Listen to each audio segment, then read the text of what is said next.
lançons un plan territorial de lutte contre le racisme, l'antisémitisme et les discriminations. Nous affirmons une volonté politique d'agir avec ce plan. Une volonté pour faire reculer le racisme, l'antisémitisme, le communautarisme et les formes de discrimination. La France est malade, vous en êtes le médecin, Madame le maire.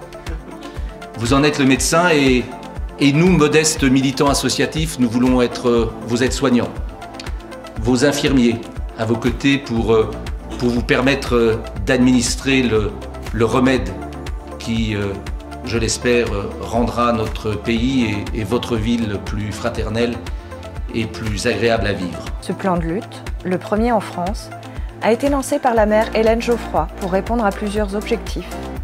Identifier les actes racistes, antisémites et discriminatoires vécus sur le territoire et construire un programme d'action contribuant à lutter contre ceux-ci. Claude Bartolone, alors président de l'Assemblée nationale, est venu rencontrer des Vaudais dans le cadre d'une mission de réflexion sur l'engagement citoyen et l'appartenance républicaine. Il y a des enfants des quartiers populaires qui peuvent prétendre à l'excellence en termes universitaires et d'études parce que c'est un moyen aussi de donner un signal.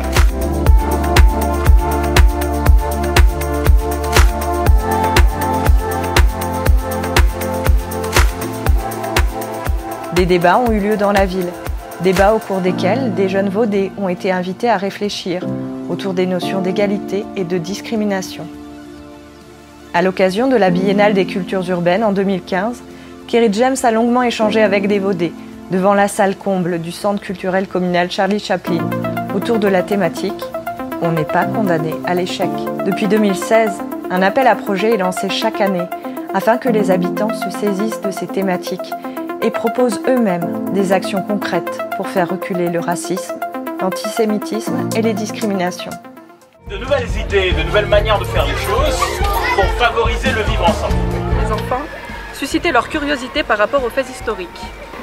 Faire un travail de mémoire pour un grand respect de chacun et du vivre ensemble. Ils ont effectué plusieurs visites pour cela.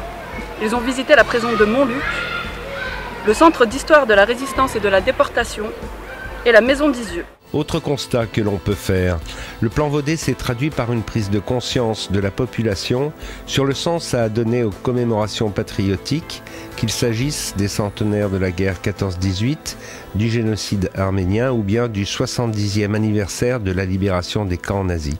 Outre des passages de relais de la mémoire entre générations, ce sont des temps de rassemblement et d'échange entre les Vaudais. Hélène Geoffroy qui voit aussi des actes de fraternité.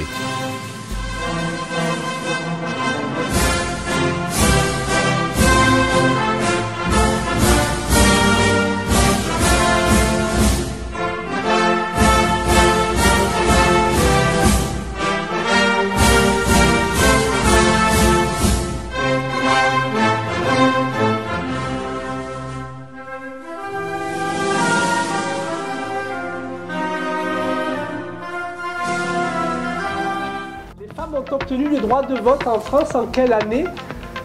A. Le 12 mai 1930, B. Le 21 avril 1944, C. Le 30 septembre 1888 ou D. Le 18 août 1975.